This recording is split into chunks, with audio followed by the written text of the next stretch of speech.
Hello and welcome to DNA Biology classes. Myself Ranjit sir, your biology educator. बच्चों, इस series में हम complete करने वाले हैं क्लास 11 और क्लास 12 के बायोलॉजी के सारे चैप्टर्स, ठीक है। और ये जो चैप्टर्स होंगे सभी चैप्टर्स कंप्लीटली नीट अप्रोच के होंगे, ठीक है। नीट और साथ ही साथ बोर्ड के क्वेश्चंस भी, बोर्ड का अप्रोच भी होगा, ठीक है। तो इस सीरीज में सबसे पहले आज हम स्टार्ट करने वाले हैं क्लास 12 का पहला chapter sexual reproduction in flowering plants, ठीक है। तो sexual reproduction in flowering plants जब हम पढ़ेंगे इस टॉपिक को, इस चैप्टर को हम पहले फिनिश करेंगे और टॉपिक वाइज इसमें एमसीक्यूज करेंगे, जो एमसीक्यूज कंप्लीटली बेस्ड किसमें होंगे, नीट लेवल के होंगे कि नीट में कैसे क्वेश्चंस आते हैं, ठीक है। तो जैसा कि तुम सभी जान रहे होंगे, अभी कंप्लीट नीट का जो अप्रोच है, नीट वो कंप्लीटली एनसीईआरटी बेस्ड है ना, एनसीईआरटी बेस्ड है। कुछ एनालिटिकल क्वेश्चंस आ जाते हैं, ठीक है, तो वो हम बाद में डिस्क्राइब करेंगे, ठीक है। तो नीट बेस्ड क्वेश्चन को लेकर के और एनसीईआरटी की सारी लाइन बाय लाइन इस चैप्टर में डील करेंगे, ठीक है। तो पहले स्टार्ट करते हैं आज sexual reproduction in flowering plants class 12 का पहला चैप्टर, ठीक है। पहला chapter class 12 sexual reproduction in flowering plants, ठीक है। तो अभी ये चैप्टर का क्या नाम है, सेक्सुअल रिप्रोडक्शन। तो तुम सभी ये जान रहे होंगे कि सेक्सुअल रिप्रोडक्शन है ना, it is a type of reproduction in which gametes are involved, जिनमें गैमीट्स का इन्वॉल्वमेंट होता है, वो क्या है, सेक्सुअल रिप्रोडक्शन, ठीक है। नाउ अगर फ्लावरिंग प्लांट्स की बात करें, फ्लावरिंग प्लांट्स की, तो फ्लावर क्या है, फ्लावर क्या है, flower is reproductive part of the plant, है ना। फ्लावर क्या है, फ्लावर ये रिप्रोडक्टिव पार्ट, ये रिप्रोडक्टिव पार्ट है इन विच आइदर मेल और फीमेल बोथ और मेल और फीमेल सेक्स ऑर्गन्स होते हैं। मतलब क्या हुआ कि कोई फ्लावर हो सकता है यूनिसेक्सुअल या फिर हो सकता है बाइसेक्सुअल। यूनिसेक्सुअल मतलब कि या तो उनमें ओनली मेल या फिर फीमेल सेक्सुअल स्ट्रक्चर हो या फिर उनमें दोनों हो, मेल एंड फीमेल बोथ, ठीक है, दोनों ही स्ट्रक्चर प्रेजेंट हो, ठीक है, flower. And you also know कि फ्लावर क्या है, flower is a condensed shoot, shoot का कंडेंस्ड फॉर्म है ना, condensed shoot, flower is condensed shoot, है ना। अब ये जो फ्लावर है, फ्लावर का use from the time immemorial, plant, ये प्लांट का जो पार्ट है फ्लावर का, ह्यूमन बींग्स ने इसका यूज बहुत पहले से शुरू कर दिया था, है ना। जैसे हम अपने इमोशंस को कॉन्वे करने के लिए, है ना, use to convey emotions, convey emotions को कॉन्वे करने के लिए हमने इसका यूज करते हैं। जैसे हम बहुत सारे डेकोरेटिव, जैसे कुछ फंक्शंस होते हैं, मैरिज एनिवर्सरी है ना, तो हम फ्लावर्स का यूज करते हैं, है ना। इवन इन मॉर्निंग, है ना, जैसे कुछ सैडनेस वाली जो कुछ घटनाएं, है ना, हैप्पीनेस, ठीक है, हैपनिंग्स, तो उसमें भी हम ये फ्लावर का यूज करते हैं। बट फॉर अ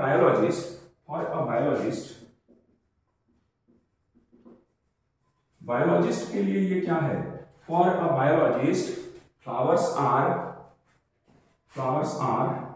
क्या है, flowers are एम्ब्रायोलॉजिकल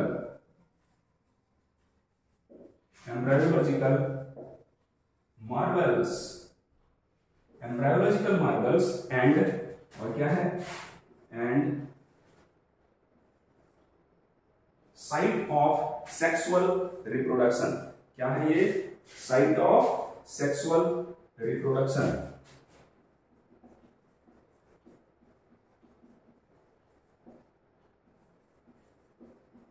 site of sexual reproduction है, ठीक है। तो बायोलॉजिस्ट के लिए ये फ्लावर क्या महत्व रखता है कि उनको तो स्टडी करनी है। So flowers are embryological as well as morphological, है ना। यहाँ पे ये भी लिख सकते हो मॉर्फोलॉजिकल एंड एम्ब्रायोलॉजिकल मार्बल्स, ठीक है, and site of sexual reproduction, ठीक है। साइट ऑफ सेक्सुअल रिप्रोडक्शन क्या है? फ्लावर है। प्लांट के लिए जो फ्लावरिंग प्लांट्स हैं, फ्लावर उसका साइट ऑफ सेक्सुअल रिप्रोडक्शन है, क्योंकि सेक्सुअल स्ट्रक्चर्स इस फ्लावर में होते हैं, ठीक है। चलो नेक्स्ट, अभी हम ये डिस्कस करेंगे कि फ्लावर का एक फ्लावर है, उसका स्ट्रक्चर, फ्लावर का स्ट्रक्चर, एक टिपिकल फ्लावर का स्ट्रक्चर क्या होगा, है ना। Structure of a typical flower.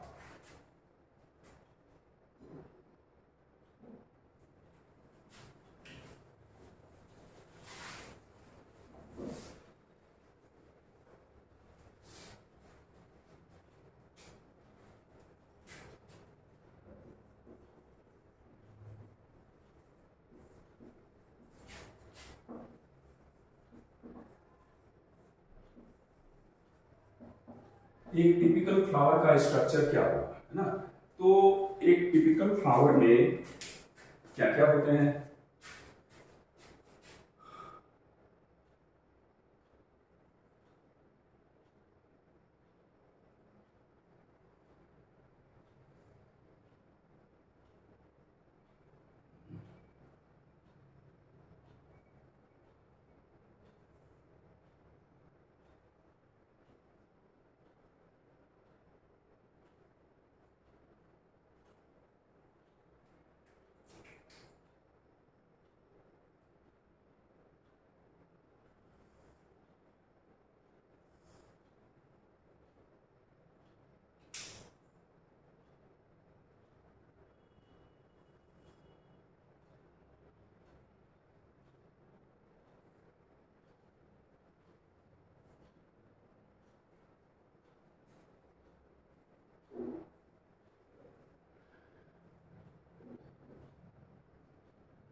Now ये एक टिपिकल फ्लावर है, जिसमें हम देख पा रहे हैं कि ये फ्लावर और इस फ्लावर के वेरियस स्ट्रक्चर इसमें दिख रहे हैं। क्या क्या दिख रहा है? ये फ्लावर में जो सबसे बाहर है, ये उसके क्या होते हैं? ग्रीन कलर के सेपल्स। ये क्या होते हैं? सेपल्स। सेपल्स के बाद वाले जो स्ट्रक्चर्स हैं उनको क्या बोलते हैं? Petals. They are called petals. Petals के अंदर वाले स्ट्रक्चर होते हैं क्या? स्टैमेन। ये क्या है? स्टैमेन। और स्टैमेन के अंदर वाला स्ट्रक्चर है पिस्टिल। पिस्टिल, और इसी को और क्या बोलते हैं? कार्पेल। ठीक है, तो ये 4 स्ट्रक्चर, ये 4 स्ट्रक्चर एक बाइसेक्सुअल, एक टिपिकल फ्लावर में होते हैं। ठीक है, नाउ इस सेपल के ग्रुप को, ग्रुप ऑफ सेपल और वर्ल ऑफ सेपल, पूरे चक्र, हिंदी में क्या बोलेंगे? पूरे चक्र को, यहाँ पे कई सेपल्स हैं, ठीक है, 4 हो सकते हैं, 5 हो सकते हैं, ठीक है, तो इन सेपल्स को क्या बोलेंगे? इस सेपल के पूरे ग्रुप को क्या बोलेंगे? कैलिक्स। क्या बोलेंगे इसको? कैलिक्स। पेटल के ग्रुप को क्या बोलेंगे? Corolla. Stamen, stamen is male reproductive structure, और इसको क्या बोलेंगे? स्टेमेन के पूरे वर्ग को क्या बोलेंगे? एंड्रोसियम। एंड्रोसियम। और इस पिस्टिल या कार्पेल के पूरे ग्रुप को क्या बोलेंगे? गाइनोसियम। ठीक है, ये पूरे वर्ग। तो ये 4 वर्ब्स, ये 4 वर्ब हैं, किसी भी एक टिपिकल फ्लावर में ये 4 वर्ब हैं, और इनमें से ये जो 4 वर्ब हैं उनमें से पिस्टिल और स्टेमेन मतलब gynoecium and androecium, these are essential whorl. इनको क्या बोलते हैं? Essential whorl. Essential whorls. और ये जो कोरोला और कैलिक्स है इनको क्या बोलते हैं? Accessory verb. एक्सेसरी वर्ब्स हैं कैलिक्स एंड कोरोला। ठीक है, तो एक फ्लावर के हमने क्या देखा कि फ्लावर में 4 स्ट्रक्चर हैं, sepal, petal, stamen and pistil. ठीक है, सेपल्स क्या होते हैं? सेपल्स कैलिक्स के सेपल होते हैं individual unit of calyx.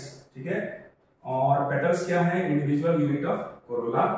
Stamen क्या है? एंड्रोसियम के इंडिविजुअल यूनिट्स को बोलेंगे स्टेमेन, स्टेमेन के ग्रुप को बोलेंगे एंड्रोसियम।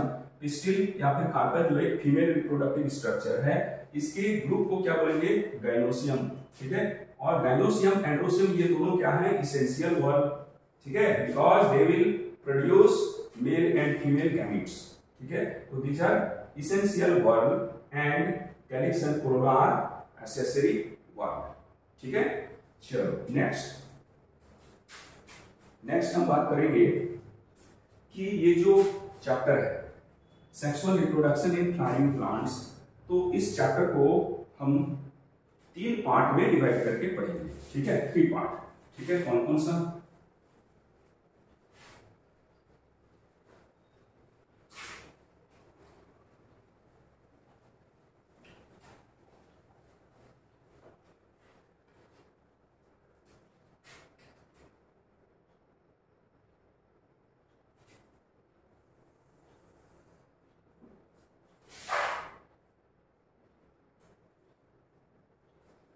तीन पार्ट में डिवाइड करेंगे इस चैप्टर को, और एक पार्ट जो पहला पार्ट है वो होगा क्या? Pre fertilisation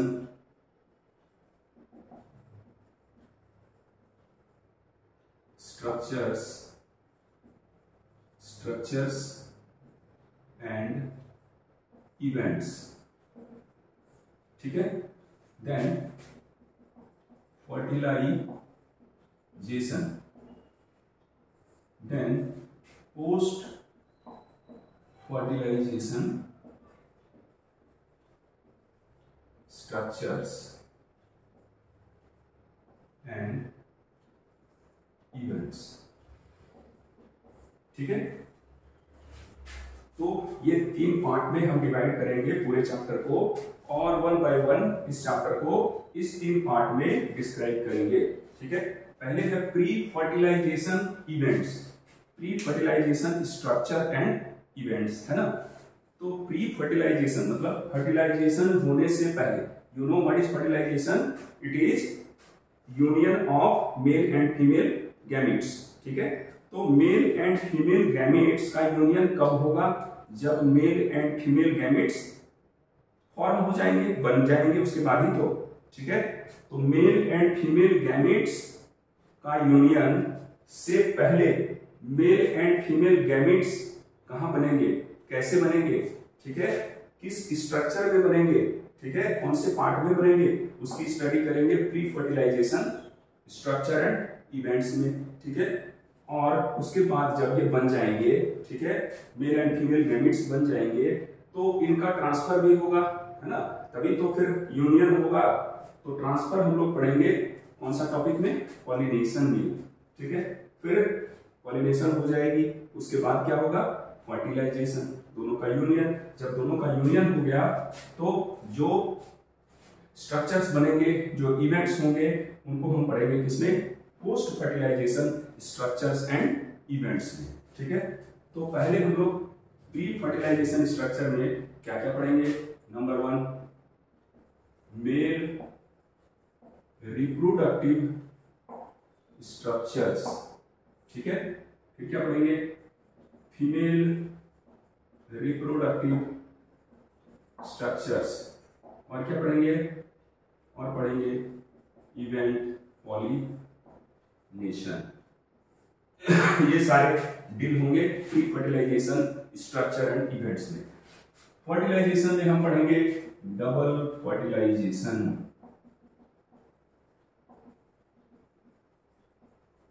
double fertilisation is the unique feature of flowering plants, ये हम आगे डिस्क्राइब करेंगे, ठीक है। और post fertilisation structure and events में हम लोग पढ़ेंगे एम्ब्रियो का डेवलपमेंट, सीड का डेवलपमेंट और फ्रूट का डेवलपमेंट, ठीक है। ये सारे structures will be describe.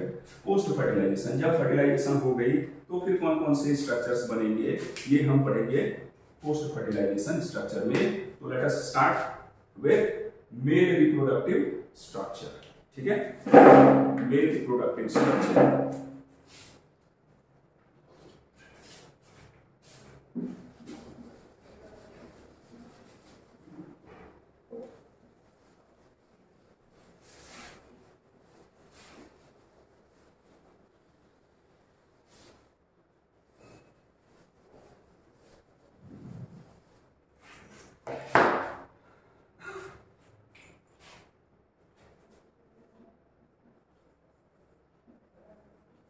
Male reproductive structure.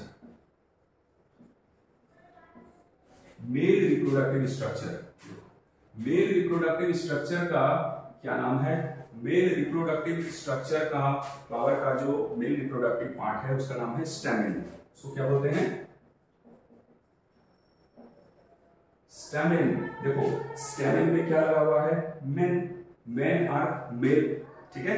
तो याद रखोगे stamen are male reproductive. Stamen क्या है? Male reproductive part of a flower, ठीक है। नेक्स्ट, अब इसका स्ट्रक्चर कैसा होता है? इस स्टैमेन के दो पार्ट, स्टैमेन के दो पार्ट। नंबर 1 देखो, ये हो गया एक part,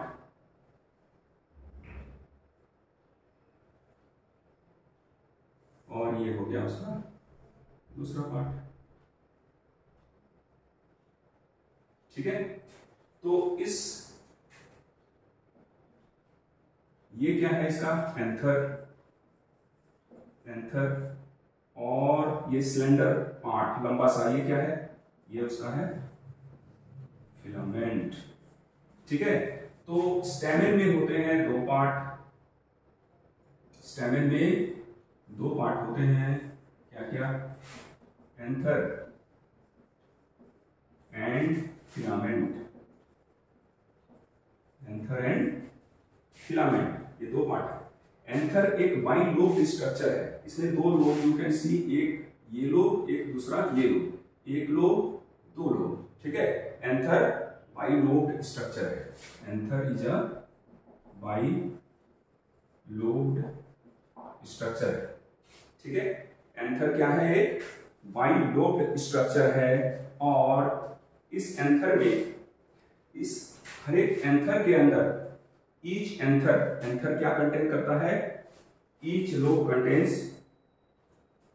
to theca, bi lobe structure and dithecous, मतलब each lobe contain two theca, each lobe contains two theca. Theca are the chambers, ठीक है, ठीक है। चैम्बर्स होते हैं दो थेका, एक जैसे ये एक लोब है, ये एक लोब है, और ये एक लोब है ना। ये दो लोब हो गए, एक लोब, एक ये, एक ये। तो अब इस लोब में दो थेका है, इस लोब में दो थेका, इस लोब में भी दो थेका। थेका मतलब क्या हो गया? अलग अलग चैम्बर्स हैं, लेयर्स बने हुए हैं, ठीक है। अलग अलग लेयर्स बने हुए हैं, ठीक है। तो इनमें दो थेका होते हैं, ठीक है, दो थेका ना। ये जो थेका है, ये जो अलग अलग लोब हैं, जो एंथर है, ये किससे जुड़ा हुआ है? Anther is attached to filament. Anther किससे जुड़ा हुआ है? फिलामेंट से जुड़ा हुआ है।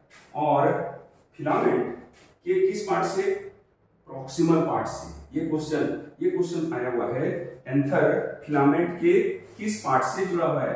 ठीक है, मतलब एंथर, ये जो एंथर ये फिलामेंट किससे जुड़ा हुआ है, ये पार्ट को क्या बोलेंगे, प्रॉक्सिमल, क्योंकि फ्लावर का जो बेस है उससे ये दूर है तो क्या बोलेंगे, proximal, sorry distal part, sir distal, ये क्या है, distal part,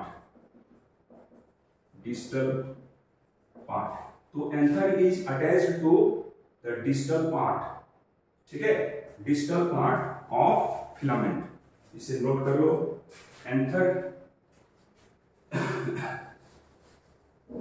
attached to the filament at its distal part, मतलब फिलामेंट के डिस्टल पार्ट से अटैच है एंथर, ठीक है। और ये जो एंथर है, इस एंथर के बीच में एक लॉन्गिट्यूडिनल ग्रूव है जो दोनों थेका को अलग करता है। The two theca are separated by a longitudinal groove running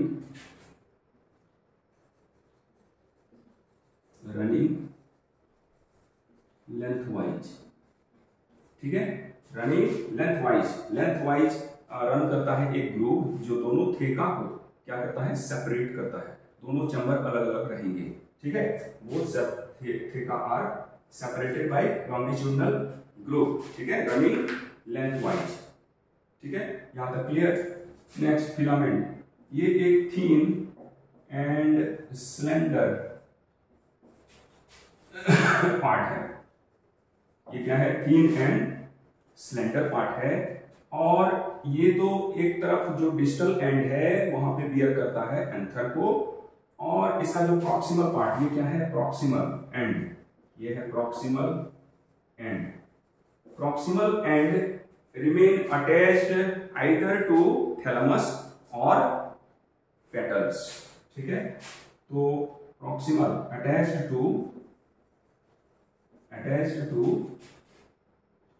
petals और thalamus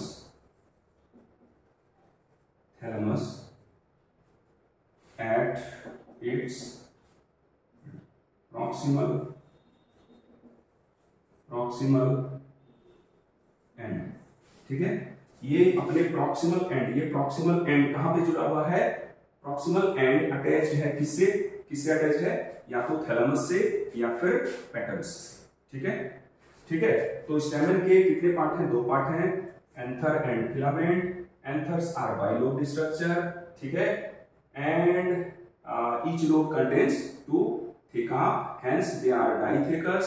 In case of you remember, in case of Malvaceae, China rose, ठीक है, they are monothecous, उनमें ये जो एंथर है वो मोनोथेकस होते हैं, ठीक है, लोब में एक ही थेका होता है, किसमें, मालवेसी में, ठीक है। चलो नेक्स्ट, तो and they remain attached to the filament at its ये डिस्टल एंड, ठीक है, डिस्टल पार्ट और डिस्टल एंड, यहां पे लिख सकते हो डिस्टल एंड, ठीक है, डिस्टल एंड से अटैच होते हैं।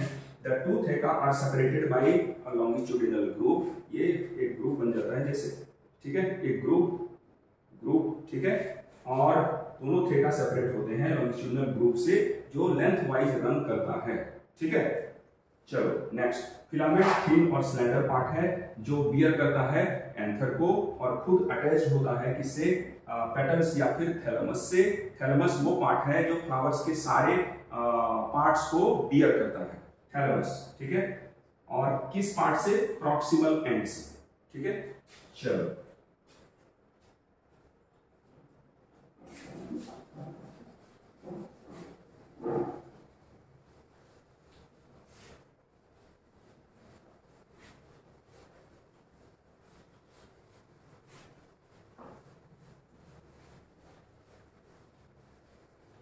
नेक्स्ट, अब अगर हम इस एंथर के टीएस की बात करें, टीएस मीन्स ट्रांसवर्स सेक्शन, है ना, सेक्शन कटिंग करेंगे और हम ये देखना चाहते हैं कि एक जो एंथर है उसके अंदर क्या है ना, क्या है।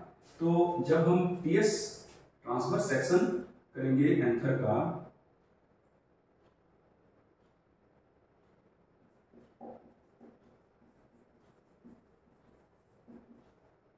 टीएस ऑफ एंथर, जैसे ये एंथर है, ये एंथर है ना, ये एंथर हो गया। तो इस एंथर को क्या करेंगे हम, इसकी ट्रांसवर्स सेक्शन कट कर दिए तो ये कैसा दिखेगा,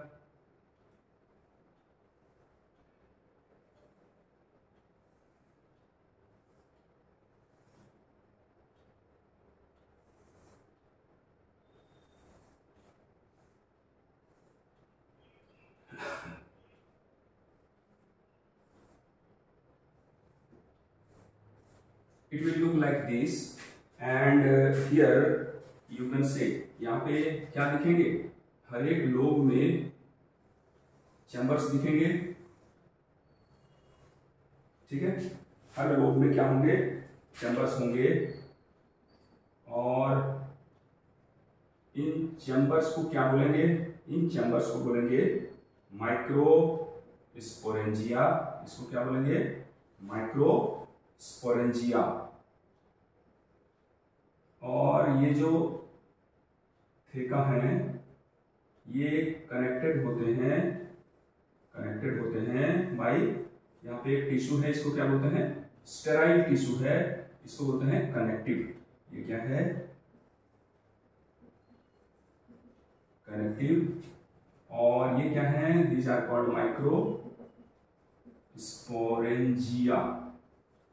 माइक्रो स्पोरेंजिया वो स्ट्रक्चर हैं जिनके अंदर माइक्रोस्पोर्स बनते हैं। क्या बनेंगे इनके अंदर, माइक्रोस्पोर, याद रहेगा, माइक्रोस्पोर किसके अंदर, माइक्रोस्पोरेंजिया के अंदर, ठीक है।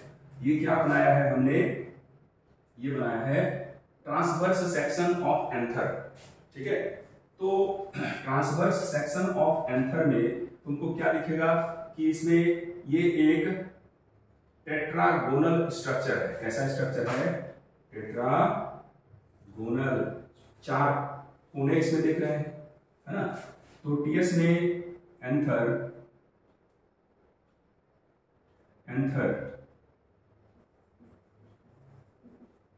का टीएस कैसा दिखेगा, टेट्रागोनल स्ट्रक्चर, टेट्रागोनल, ठीक है। 4 micro sporangia at each one eight each corner, ठीक है। 4 माइक्रो स्पोरेंजिया है हर एक कॉर्नर पर, ठीक है। हर कॉर्नर पे क्या है, 4 माइक्रो स्पोरेंजिया, ठीक है। माइक्रो स्पोरेंजिया क्या करते हैं, डेवलप्स माइक्रो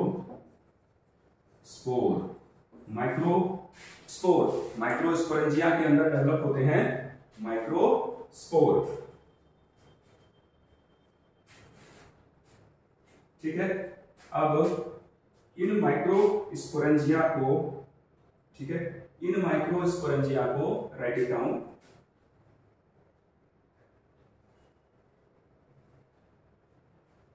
इन माइक्रो स्पोरेंजिया को, ठीक है, टेट्रागोनल स्ट्रक्चर है, 4 micro sporangia, 1 at each corner, ठीक है। और later on these micro sporangia will get converted into pollen sac.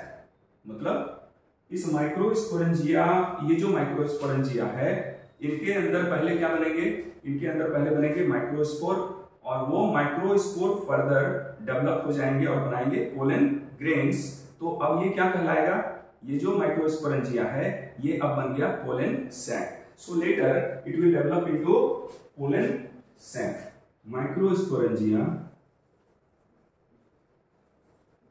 sporangia later develop into pollen sac। ठीक है, पोलन सैक में ये डेवलप हो जाते हैं।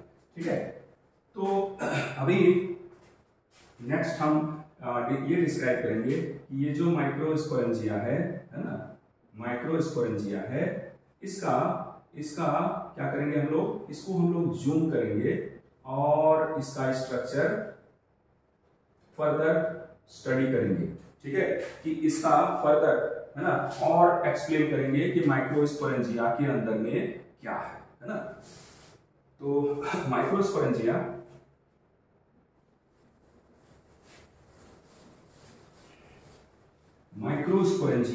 ना, माइक्रोस्पोरेंजिया, चलो इसको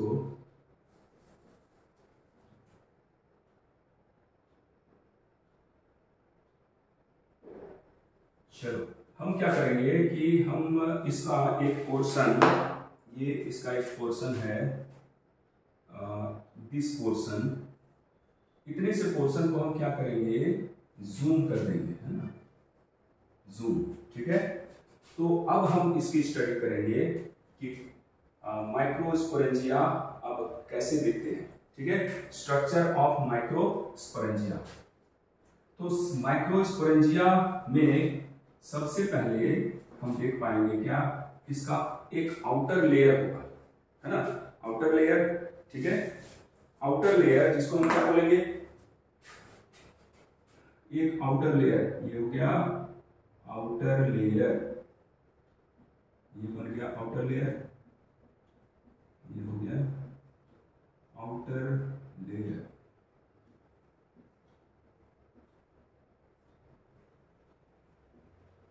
ठीक है, माइक्रोस्पोरेंजिया का सबसे बाहर वाला लेयर, तो सिंगल लेयर होती है, एक ही लेयर होती है। ठीक है, इसके बाद का जो लेयर है उसको क्या बोलते हैं, इसको बोलते हैं endothecium. Epidermis, epidermis is single layer. Epidermis कितनी लेयर होती है, एपिडर्मिस में है single layer, epidermis is single layer. और सिंगल लेयर के बाद जो लेयर है वो क्या है, सिंगल लेयर के बाद एपिडर्मिस, देन एंडोथेसियम। ठीक है, एपिडर्मिस के बाद क्या है, एंडोथेसियम। ये क्या है, एंडोथेसियम। ये क्या है, एंडोथेसियम। ये क्या है, एंडोथेसियम। एंडोथेसियम ये क्या है, एंडोथेसियम के लेयर है।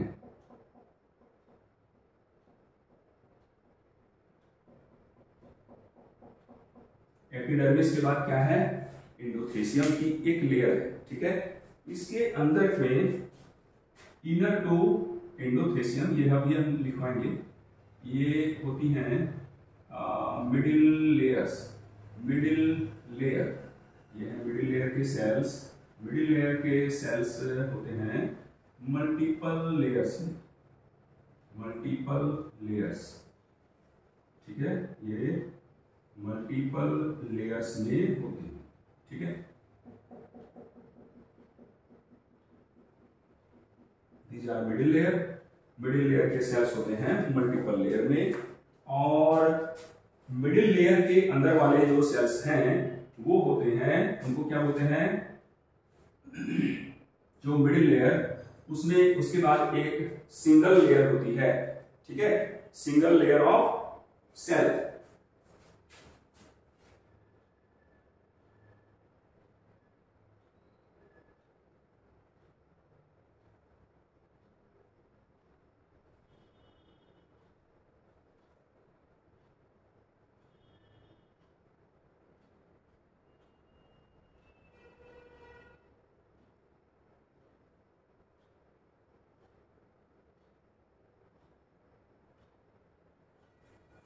ठीक है,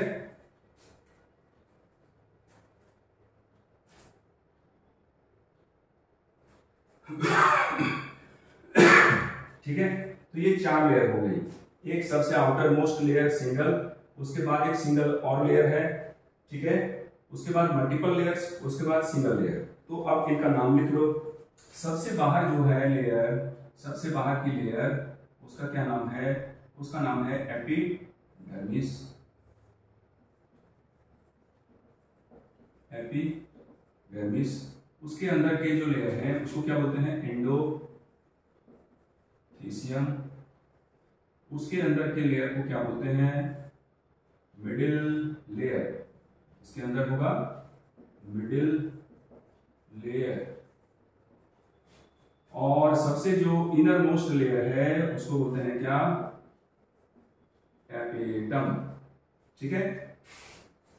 अब इस टेपेटम लेयर के अंदर ये जो बहुत सारे सेल्स होंगे, ठीक है, बहुत सारे सेल्स, होमोजीनस सेल्स, होमोजीनस ये सेल्स, ये जो सारे सेल्स है ना, यहाँ पे बहुत सारे सेल्स हैं, ठीक है, होमोजीनस, इसको बोलते हैं स्पोरोजीनस टिश्यू। इसको क्या बोलेंगे?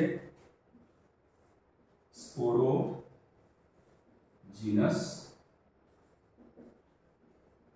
टिश्यू। ठीक है, ये होमोजीनियस सेल्स होते हैं, है ना, एक ही टाइप के सेल्स हैं ये सारे।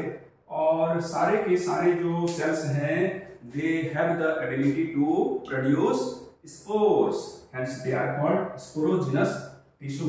यहां पे लिख सकते हो स्पोरोजीनस टिश्यू प्रोड्यूस माइक्रोस्पोर्स। ठीक है। अब देखो ये जो 3 लेयर हैं, epidermis, endothecium and middle layer, ठीक है, एपिडर्मिस, एंडोथेसियम, मिडिल लेयर, ये तीनों प्रोटेक्टिव होते हैं, प्रोटेक्शन प्रोवाइड करते हैं, protective in nature, protective and help in pollen dehiscence, help in pollen dehiscence. ठीक है, पोलन डिहाइसेंस मतलब मीन्स रिलीज ऑफ पोलन। अभी पोलन अंदर में है तो ये बाहर कैसे आएगा, तो इसमें हेल्प करते हैं ये लेयर्स। पर्टिकुलरली यहाँ पे याद रखना कि जो इस पोलन डिहाइसेंस में मेन जो रोल है वो किसका होता है? एंडोथेसियम का, है ना। मेन रोल किसका है?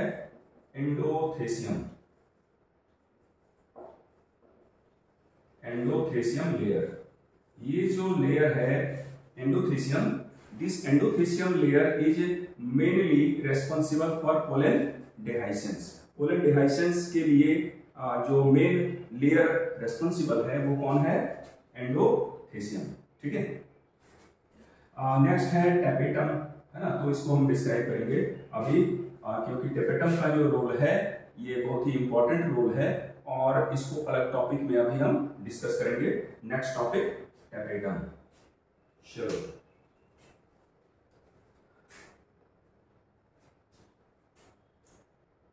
ठीक है। चलो तो अभी ये जो एंथर है, इस एंथर के माइक्रोस्पोरेंजिया के सेंटर में, ये माइक्रोस्पोरेंजिया है और इसके सेंटर में क्या होते हैं? खूब सारे होमोजीनस सेल्स होते हैं। ठीक है, होमोजीनस सेल्स, और इसको बोलते हैं sporogenous tissue.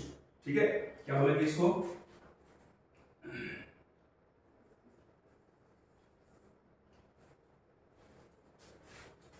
Young anther contains number of homogeneous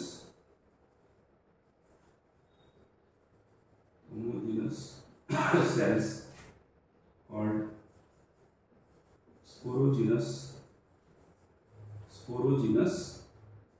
tissue at the center of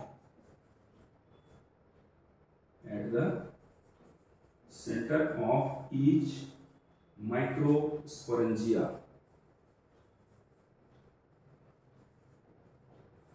ठीक है, माइक्रोस्पोरेंजिया के सेंटर में होमोजेनस सेल्स हैं जिनको क्या बोलेंगे? Sporogenous tissue. ठीक है।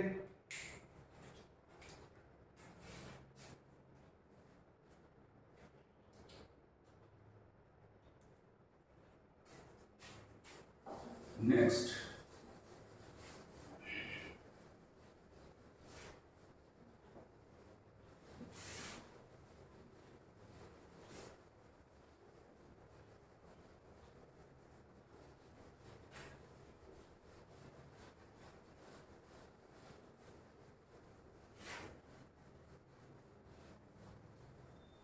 चलो यहाँ तक हमने अभी डिस्कस कर लिया कि एक जो mail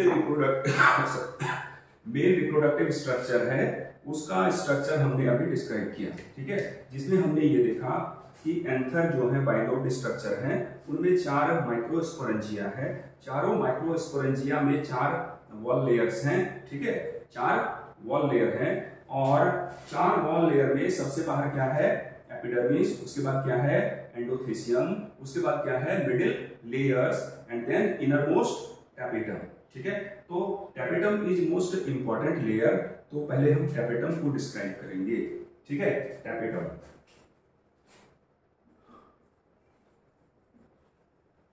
tapetum innermost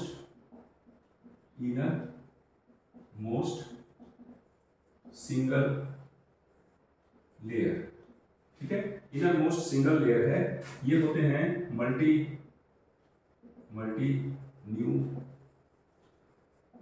nucleate sales होते हैं, एक से ज्यादा न्यूक्लियस होते हैं, मल्टी न्यूक्लिएट, इंपॉर्टेंट है ना। और ये क्या करते हैं, प्रोवाइड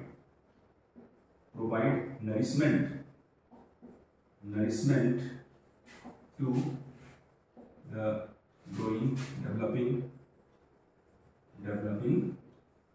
pollen, ठीक है। तो नरिशमेंट प्रोवाइड करना ये इसका इंपॉर्टेंट फंक्शन है ना।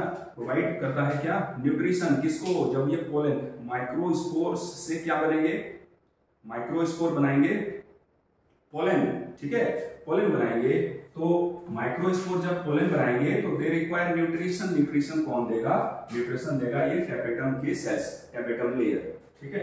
और टैपेटम क्या करता है, टैपेटम सीक्रेट करता है स्पोरोपोलेनिन,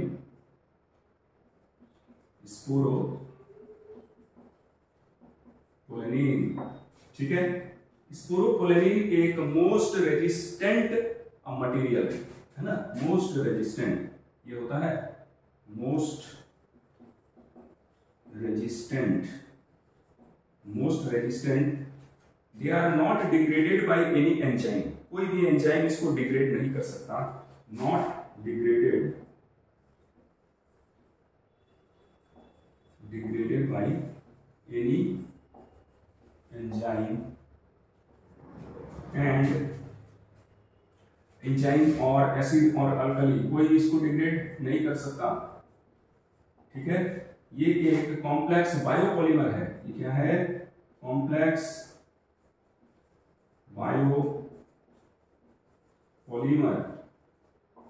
बायोपॉलीमर है। और ये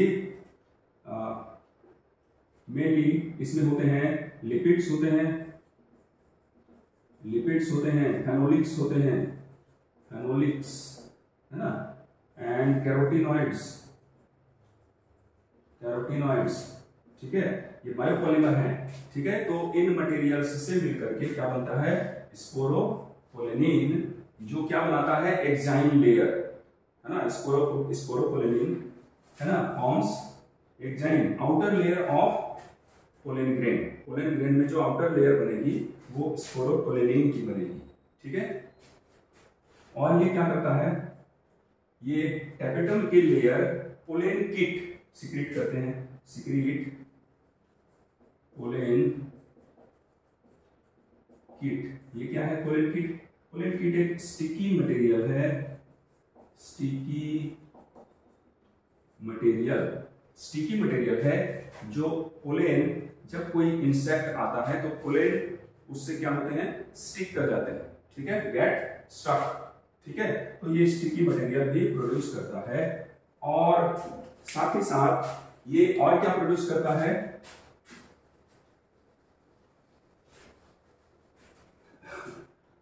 ये प्रोड्यूस करता है एक एंजाइम और उसका नाम है क्या नाम है उसका, कैलेज, also secret enzyme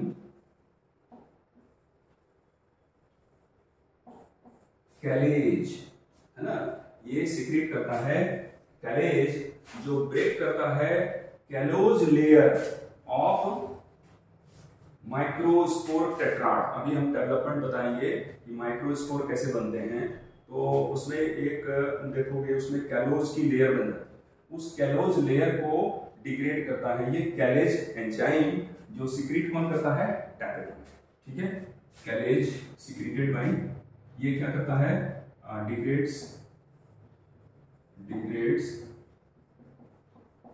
callose layer of microspore tetrad. Microspore tetrad का जो कैलोज लेयर है उसकी डिग्रेडेशन होती है कैलेज से, एंजाइम है कैलेज, और ये एंजाइम सिक्रीट होता है किससे, टैपेटम से। ठीक है, तो very important function of tapetum. ठीक है, टैपेटम का बहुत रोल है, ये क्या करता है, न्यूट्रिशन प्रोवाइड कराता है। ठीक है, इसके फंक्शन बहुत हैं, इसलिए ये क्या बोलते हैं, ये मल्टी न्यूक्लिएट होते हैं, है ना, एक से ज्यादा न्यूक्लियस होते हैं। ठीक है, नेक्स्ट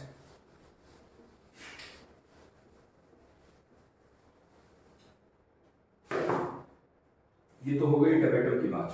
अब हम क्या पढ़ेंगे, अब हम ये देखेंगे कि माइक्रोस्पोरेंजिया के अंदर माइक्रोस्पोर कैसे डेवलप होते हैं। सो development of microspore.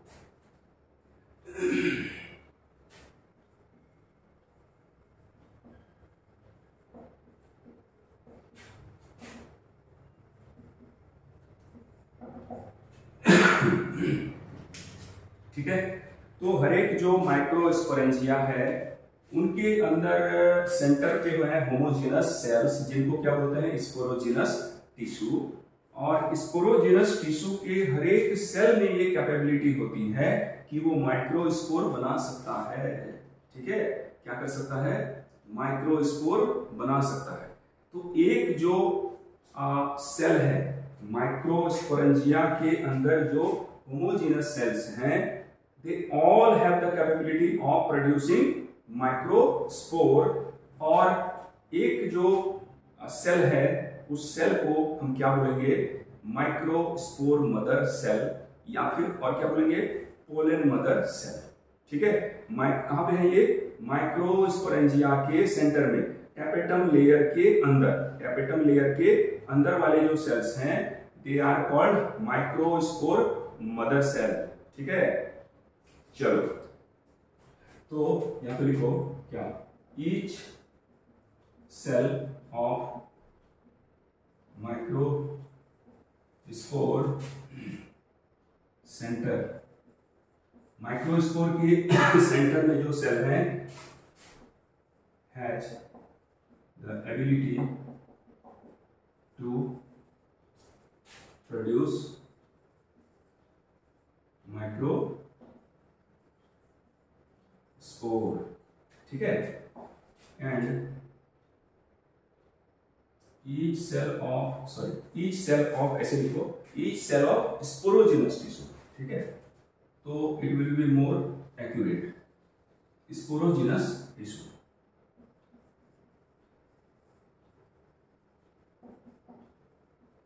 Sporogenous tissue has the ability to produce microspore। ठीक है, एंड ईच सेल, इसको क्या बोलेंगे, ईच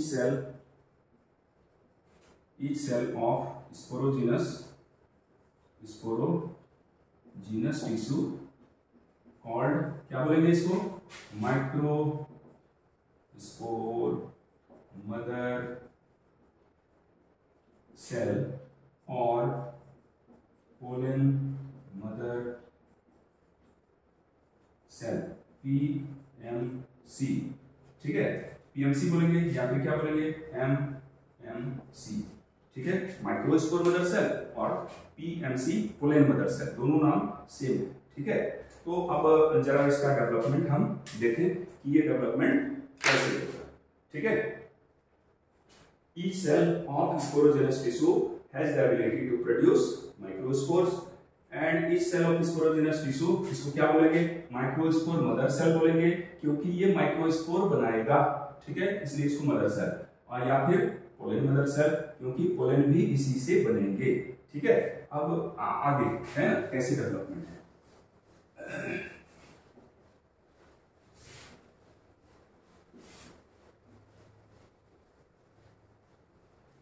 चलो, तो अभी ये क्या है, ये एक पोलन माइक्रोस्पोर मदर सेल है। ये क्या है, माइक्रोस्पोर मदर सेल है।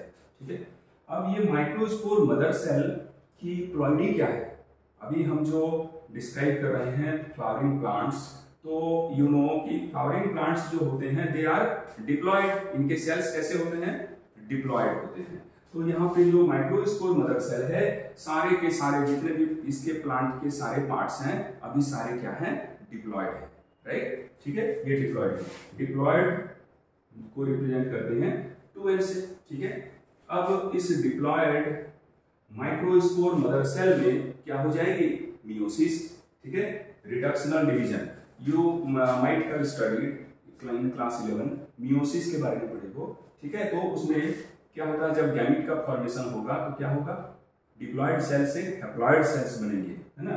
ठीक है, तो यहां पे होगी क्या, मियोसिस, मियोसिस, और इस मियोसिस से क्या बनेंगे, क्या बनेंगे, माइक्रोस्पोर टेट्राड बनेगा। क्या बनेगा, microspore tetrad, microspore tetrad.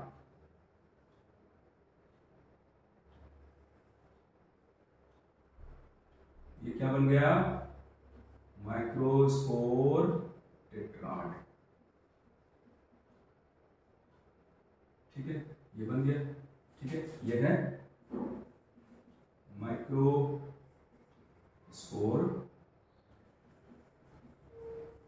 Tetrad, है ना, टेट्राड। एक माइक्रोस्पोर मदर सेल में रिडक्शन डिवीजन हुई और उस reduction division leads to the formation of 4 microspore within callose layer. ये है कैलोज की लेयर। ठीक है, ये क्या है, कैलोज लेयर है।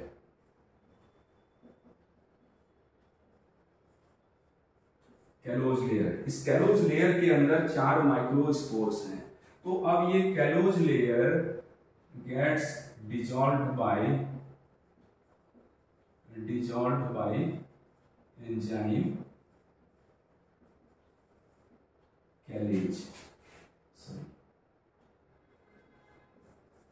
ठीक है, अब ये जो कैलोज की लेयर है, कैलेज एंजाइम इसको डिग्रेड कर देगा और डिग्रेड होने से अब ये माइक्रोस्पोर्स क्या होंगे, अलग हो जाएंगे, ये सेपरेट हो गए, है ना। ये माइक्रोस्पोर है, ये क्या है, माइक्रोस्पोर्स। अब ये माइक्रोस्पोर्स की प्लॉइडी क्या है, प्लॉइडी है क्योंकि ये डिप्लॉयड से बना है और प्रोसेस कौन सा है, मियोसिस से। तो डिप्लॉयड जो था वो अब बन जाएंगे, ये बनेंगे हैप्लॉयड। ठीक है, ये क्या बन गया, हैप्लॉयड माइक्रोस्पोर। ठीक है, तो माइक्रोस्पोर किससे बनते हैं,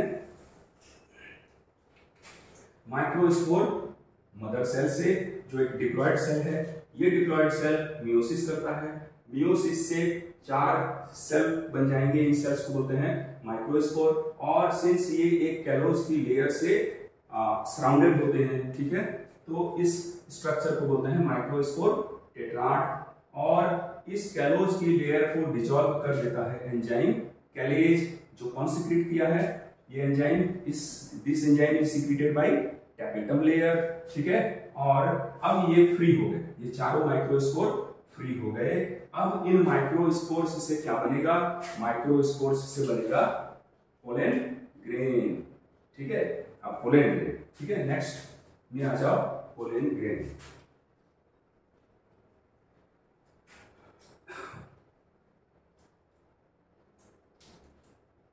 डेवलपमेंट ऑफ पोलन ग्रेन।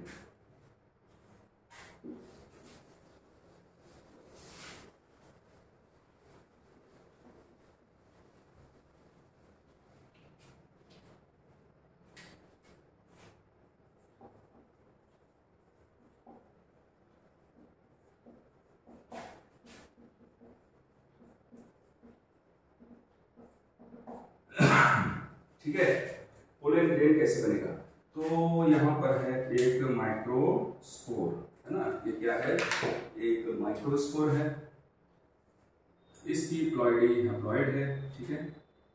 इस माइक्रोस्पोर में पहले डेवलप होगा एक वैक्यूल। क्या डेवलप होगा, एक वैक्यूल। वैक्यूल डेवलप्स, एक वैक्यूल डेवलप होगा, है ना। तो ये हो गया माइक्रोस्पोर, ठीक है। और इस माइक्रोस्पोर में एक ये बन गया है बड़ा सा वैक्यूम, ठीक है। ये क्या है, वैक्यूम, है ना, ठीक है। अब इस माइक्रोस्पोर में कौन सा डिवीजन होगा, ये तो हैप्लॉइड है, इसमें तो मियोसिस होगी नहीं, ओनली माइटोसिस, है ना। तो अब होगी इसमें माइटोसिस, ठीक है। तो माइटोसिस होने से इसमें 2 सेल बनेंगे। कितने सेल बनेंगे, 2, ठीक है, 2 सेल बनेंगे। और ये उसका वैक्यूल, ये उसका वैक्यूल, और एक ये न्यूक्लियस, एक ये न्यूक्लियस, और ये दूसरा छोटा सा न्यूक्लियस, ठीक है। और ये बन गया दूसरा सेल, ये हो गया दूसरा सेल, है ना, ठीक है। ये सेकंड, ये सेल, ठीक है। तो ये 2 सेल हुआ। और माइटोसिस जो है ये अनइक्वल, यहाँ पे अनइक्वल डिवीजन हुई है, और एक जो सेल है वो बड़ा बना है और एक सेल छोटा सा बना है, ठीक है, छोटा सेल बना है। ये डिवीजन कैसा है, माइटोसिस अनइक्वल, अनइक्वल डिवीजन, क्योंकि यहाँ पे बड़ा सा वैक्यूल बन गया था तो अनइक्वल डिवीजन हुआ, ठीक है। और 2 सेल बन गए, और इन दोनों सेल्स का क्या नाम है, एक का जो बड़ा सा सेल है उसका नाम है वेजिटेटिव सेल, और दूसरे का नाम है जेनरेटिव सेल। ये है vegetative cell and this is generative cell, है ना, वेजिटेटिव एंड जेनरेटिव सेल, ठीक है। 2 सेल बने हैं, और इन दोनों सेल्स में एक बड़ा सा है और एक छोटा सा है, एक बड़ा सेल एक छोटा सेल, एक वेजिटेटिव और एक जेनरेटिव। वेजिटेटिव सेल्स जो हैं सेल, ये बनाएगा लेटर ऑन, जब पोलन ग्रेन का रिलीज हो जाएगा, ठीक है। जब ये स्टिग्मा पर जाएगा तो ये वेजिटेटिव सेल्स जो हैं वो पोलन ट्यूब बनाएगा। ये क्या बनाएगा, पोलन ट्यूब। और ये जो जेनरेटिव सेल है ये बनाएगा पोलन ग्रेन। क्या बनाएगा, ये पोलन ग्रेन, ठीक है।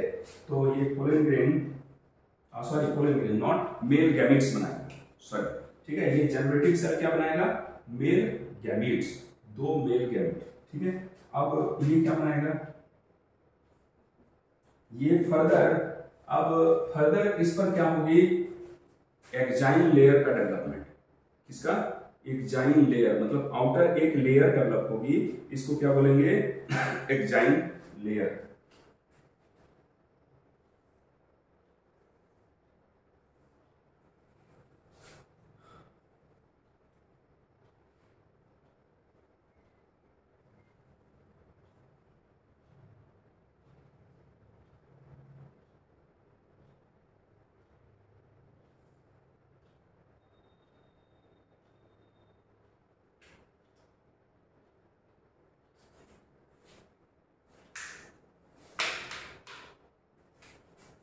इस लेयर के बाहर एक और लेयर का डिपोजिशन हो जाएगा, और उस लेयर को हम क्या बोलेंगे, एक्जाइन लेयर।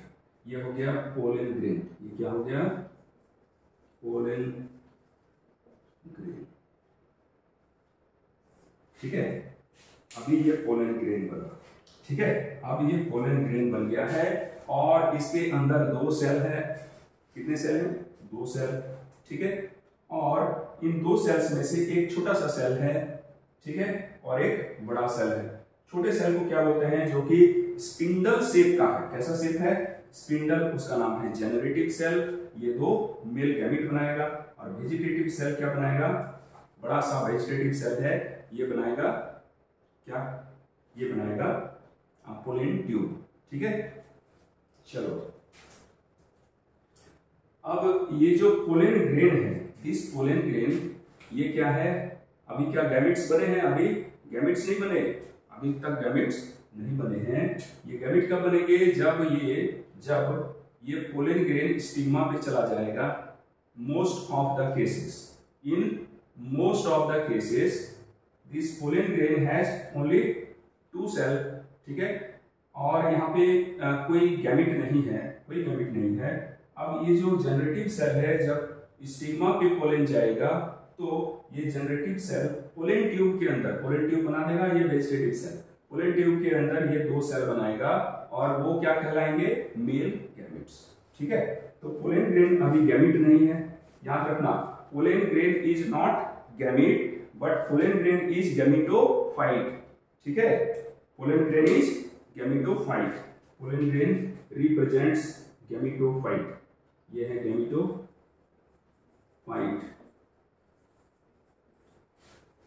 ठीक है, पोलन ग्रेन क्या है? Not gamete. Pollen grain gamete नहीं है, पोलन ग्रेन है गैमेटोफाइट। और क्योंकि ये गैमेटोफाइट फर्दर गैमेट्स बनाएगा, so it is called gametophyte. Gametophyte क्या करता है? गैमेट बनाता है। स्पोरोफाइट क्या करता है? स्पोर्स बनाता है। ठीक है, तो प्लांट का जो बॉडी है, जो डोमिनेंट फेज है, जो इन जनरल हम लोग देख रहे हैं, वो है स्पोरोफाइट, क्योंकि वो स्पोर बना रहा है, स्पोर, है ना। और ये जो गैमेटोफाइट स्टेज है, ये गैमेट बनाएगा, है ना, इसलिए इसको क्या बोलेंगे? गैमेटोफाइट, है ना। स्पोरोफाइट जो स्पोर बनाएगा। ठीक है, चलो नेक्स्ट।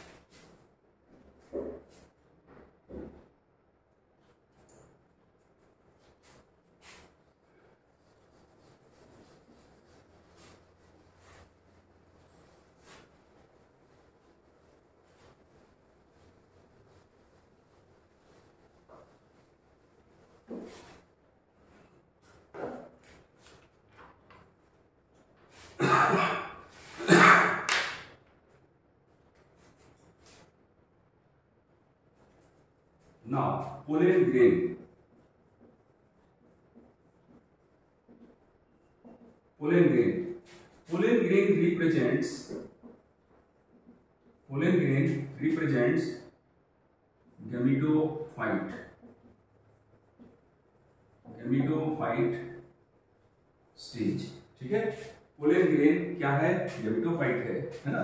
और ये देखो कि अभी जैसे लोअर प्लांट्स में हमने पढ़ा था, लोअर प्लांट्स अगर तुम 11 में भी ये पढ़ चुके हो, तो लोअर प्लांट्स जो है जैसे एल्गी, है ना, तो उनमें जो गैमेटोफाइट स्टेज है वो डोमिनेंट होती है ना। गैमेटोफाइट जो तुम स्पाइरोगायरा या फिर जो फिलामेंट्स देखते हो, वो स्टेज क्या है? वो गैमेटोफाइट है, वो डोमिनेंट स्टेज है। और ये बहुत सारे उसमें मल्टी सेलुलर होते हैं, बड़े होते हैं। ठीक है, लेकिन जो हम फ्लावरिंग प्लांट्स में देख रहे हैं gametophyte, it is made up of only 2 cells.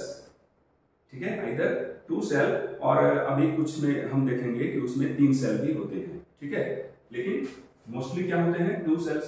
ठीक है, तो गैमेटोफाइट स्टेज क्या हो गया? बहुत ही रिड्यूस्ड, है ना, रिड्यूस्ड स्टेज। ठीक है, गैमेटोफाइट। और क्या इसका साइज होता है? 25 to 50 माइक्रोन, है ना। 25 to 50 माइक्रोन इसका साइज है। और इसमें 2 वॉल लेयर्स हैं। कितने लेयर हैं? 2 वॉल लेयर। कौन कौन है? Exine and intine.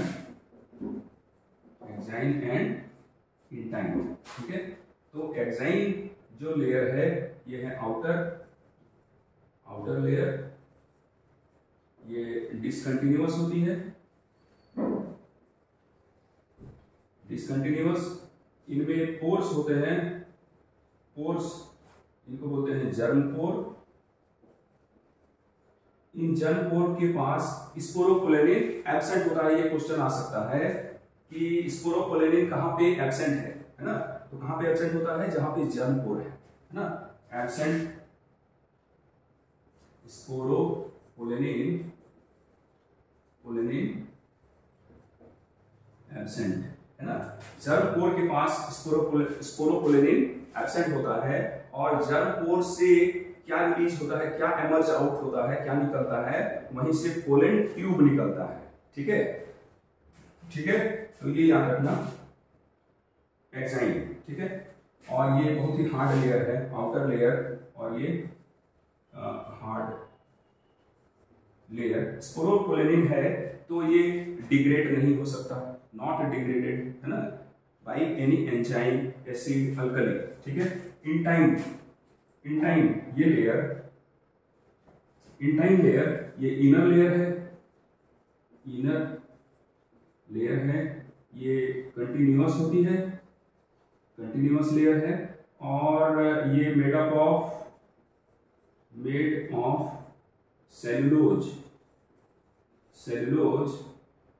And pectin, cellulose और पेक्टिन की बनी है।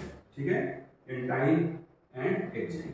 ठीक है, exine layer outer, intine layer अंदर, intine layer cellulose and pectin, intine layer cellulose and pectin, continuous layer, exine layer outer, hard layer, discontinuous, इसमें पोर होते हैं, जर्म पोर बोलते हैं इसको। ये किसके, और ये जो लेयर है exine layer, made of sporopollenin. ठीक है, स्पोरोपोलेनिन की बनी है। ठीक है, तो ये हार्ड लेयर है। ठीक है, ये डिग्रेड नहीं हो सकती। ठीक है, तो pollen grains are well preserved due to presence of this sporopollenin. ठीक है, राइट इट डाउन।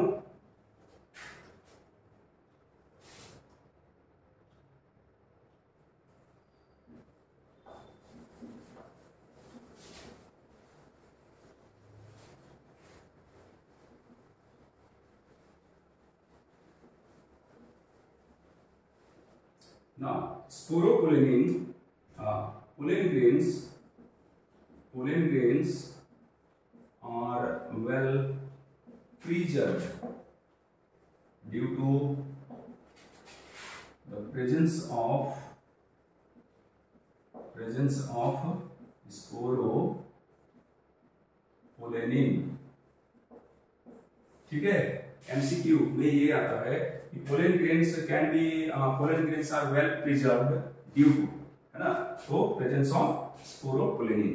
ठीक है, नेक्स्ट, अब पोलन ग्रेन में कितने सेल होते हैं, कितने सेल होते हैं, 2 सेल्स। पोलन ग्रेन में होते हैं 2 सेल, एक को बोलते हैं वेजिटेटिव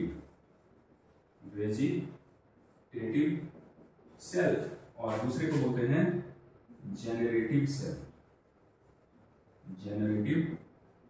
सेल। ठीक है, तो ये वेजिटेटिव जो सेल है, वेजिटेटिव सेल ये होता है large contains large vacuole,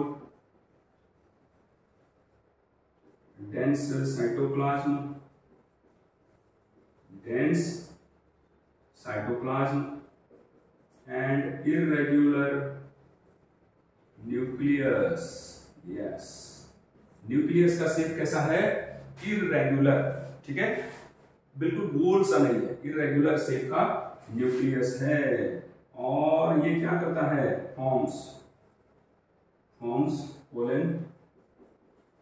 pollen tube. ठीक है, ये पोलन ट्यूब बनाता है। जनरेटिव सेल ये क्या है, ये होता है स्मॉल स्पिंडल शेप,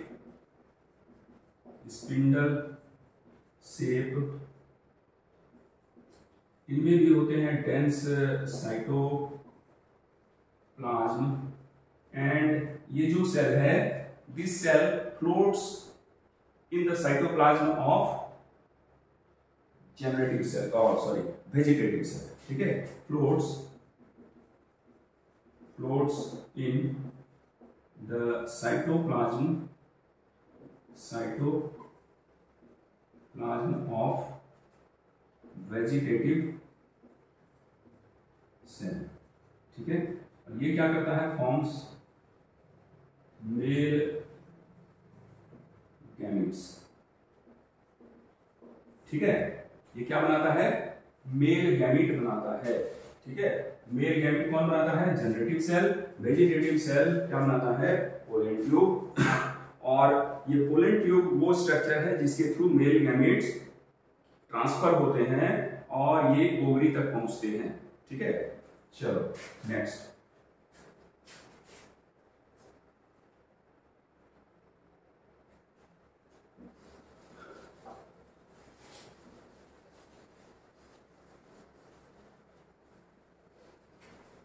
अब है कि जो पोलन ग्रेन, जैसे पोलन ग्रेन बन गया, मैच्योर हो गया। ठीक है, तो अब जब ये रिलीज होगा, है ना, पोलन ग्रेन रिलीज मतलब पोलन डिहाइसेंस। तो इन most of the cases, most of the cases मतलब कितना, 60% pollen grains are released at two-cell stage.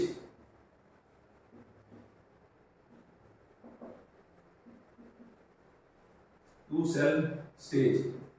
ठीक है, मोस्टली करीब करीब 60% फ्लावरिंग प्लांट्स में पोलन ग्रेन तब रिलीज हो जाते हैं जब उनमें दो सेल। ठीक है, दो सेल पोलन ग्रेन के अंदर, एक वेजिटेटिव सेल और एक जनरेटिव सेल। ठीक है, एंड रेस्ट में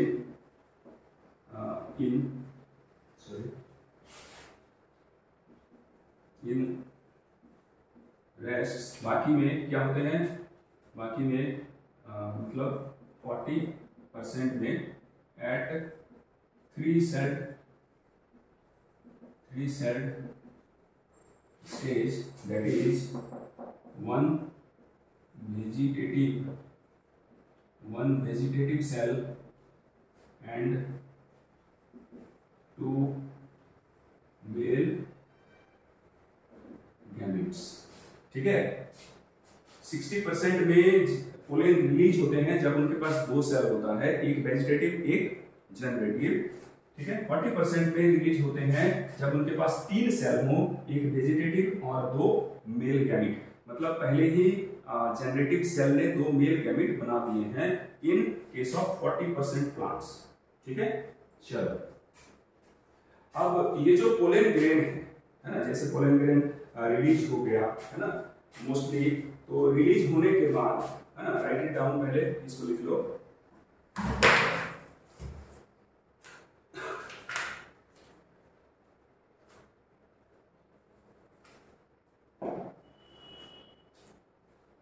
ठीक है, नेक्स्ट।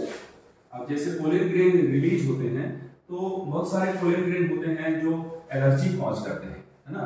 पोलन ग्रेन क्या करते हैं, allergy.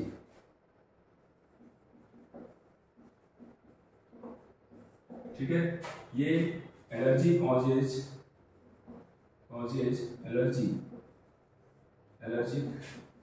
Allergy reaction and respiratory problems,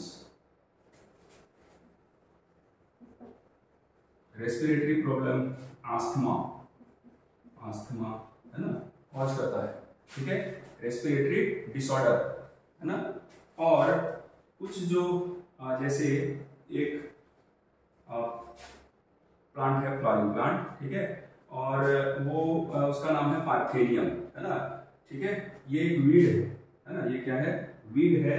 और ये क्या करता है, इन्वेसिव इन नेचर, मतलब कि ये बहुत जल्दी से ग्रो करने लगते हैं, ये अपने से एरिया में बहुत ज्यादा फैलने लगते हैं। सो अदर जो स्पीसीज हैं प्लांट की, उनकी डेवलपमेंट क्या हो जाती है, कम हो जाती है।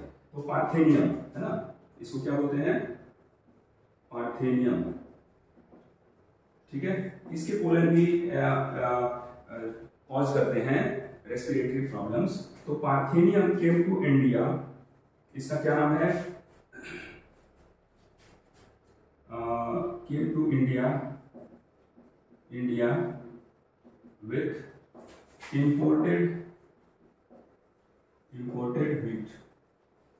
ठीक है, जो व्हीट का इंपोर्ट किया गया था, ठीक है, उसके साथ में ये पार्थेनियम के सीड्स आ गए और पूरी इंडिया में फैल गए। ठीक है, और अब ये क्या बोलते हैं, ओमनी प्रेजेंट हो गए, इन्वेसिव है ये क्या है, इन्वेसिव है ना। ठीक है, ये भी कॉज करता है।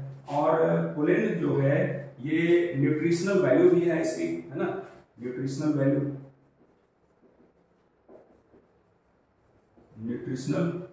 वैल्यू है। तो ये क्या करता है, enhance the performance of race horse and athletes and race horse.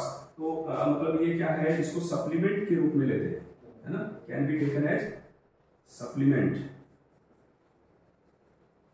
Nutritional supplement, है ना। और इससे क्या होती है, परफॉर्मेंस इंक्रीज करता है।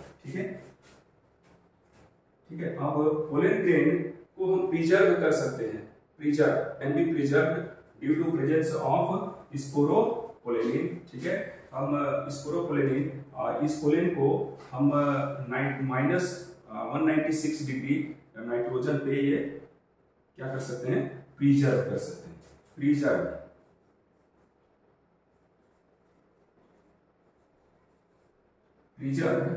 Eight -196 degree centigrade nitrogen. ठीक है, और इसमें तो एक स्पोरोपोलेनिन है, इसकी वजह से ये वेल प्रिजर्व होते ही हैं। ठीक है, तो आज जो हमने देखा है, ठीक है, वो क्या है कि पोलेन ग्रेन जैसे हमने देखा कि स्ट्रक्चर, जो मेल रिप्रोडक्टिव स्ट्रक्चर है उसको हमने जाना। तो पहले तो उसका नाम क्या है, उसका नाम है स्टेमिन। मेल रिप्रोडक्टिव स्ट्रक्चर क्या है, स्टेमिन है। स्टेमिन के दो पार्ट हैं, एंथर एंड फिलामेंट। अब ये जो एंथर है उसमें ये बाइलोब स्ट्रक्चर है, ईच लोब में दो थेका हैं। ठीक है, उन थेका में जो स्ट्रक्चर है उनको क्या बोलते हैं, माइक्रोस्पोरेंजियम। अब माइक्रोस्पोरेंजियम के अंदर है, सेंट्रल पोर्शन में है स्पोरोजिनस टिश्यू, और वो वहीं डेवलप होते हैं क्या, माइक्रोस्पोर्स फर्दर बनाते हैं क्या, पोलेन ग्रेन। ठीक है, अब पोलेन ग्रेन जो होते हैं, डिफरेंट स्पीसीज के जो पोलेन ग्रेन हैं उनकी वाइबिलिटी क्या होती है, डिफरेंट होती है ना। ठीक है, वाइबिलिटी का मतलब ये हो गया कि कौन सा पोलेन ग्रेन आफ्टर रिलीज, जैसे वो एंथर से रिलीज हो गया तो कितनी देर के अंदर वो स्टिग्मा तक पहुंच जाए, सो दैट उसको पोलेन ट्यूब बना सके। ठीक है, अब जैसे पोलेन ग्रेन रिलीज हो गया, उस पोलेन ग्रेन की वाइबिलिटी है 30 मिनट। ठीक है, वाइबिलिटी है 30 मिनट। अगर वो 30 मिनट के अंदर स्टिग्मा पे नहीं आया, ठीक है, अब समझ लो 1 आवर के बाद आया, तो वो वायबल नहीं होगा। अब वो उसकी पोलेन ट्यूब ग्रोथ नहीं कर पाएगी। इसको क्या बोलते हैं, वायबिलिटी। ठीक है, तो पोलेन वायबिलिटी क्या करती है, डिपेंड करता है स्पीसीज पे। ठीक है, डिपेंड्स ऑन स्पीसीज।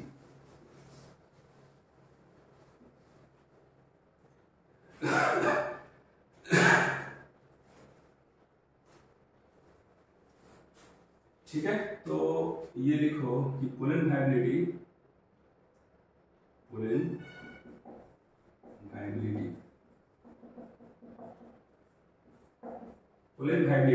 ठीक है, ये है जैसे व्हीट एंड राइस में pollen viability, wheat and rice इनमें है 30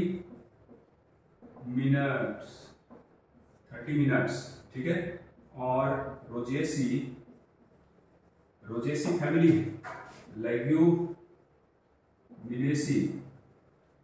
लेग्यूमिनेसी और फैबेसी, इसी का नाम है क्या, फैबेसी। ठीक है, और सोलानेसी इनमें कितना है, इनमें है 30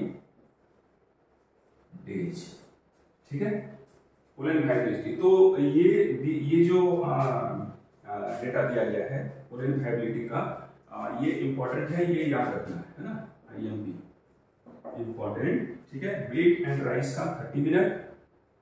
फैमिली है रोजेसी, रोजेसी फैमिली में जितने भी आते हैं, रोजेसी, लेग्यूमिनेसी जिसमें मटर, पी, सोलानेसी पोटैटो की फैमिली है, रोज की फैमिली है रोजेसी। इनमें वायबिलिटी कितना है 30, मतलब जैसे पोलन रिलीज हो गया तो उसको पहुंचने में अगर 30 डेज भी लग जाएं तो फिर वो स्टिग्मा पे पहुंचने में 30 डेज, तब भी वो क्या होगा, ग्रो करेगा, ठीक है। चलो, तो आज हमने ये फिनिश कर दिया है फर्स्ट पार्ट का मेल रिप्रोडक्टिव स्ट्रक्चर, ठीक है, डेवलपमेंट ऑफ पोलन, ठीक है। और नेक्स्ट क्लास में हम डिस्कस करेंगे फीमेल रिप्रोडक्टिव स्ट्रक्चर, ठीक है, जिसमें हम ये उसका मेल गैमेटोफाइट का डेवलपमेंट देखेंगे, ठीक है। Okay, bye.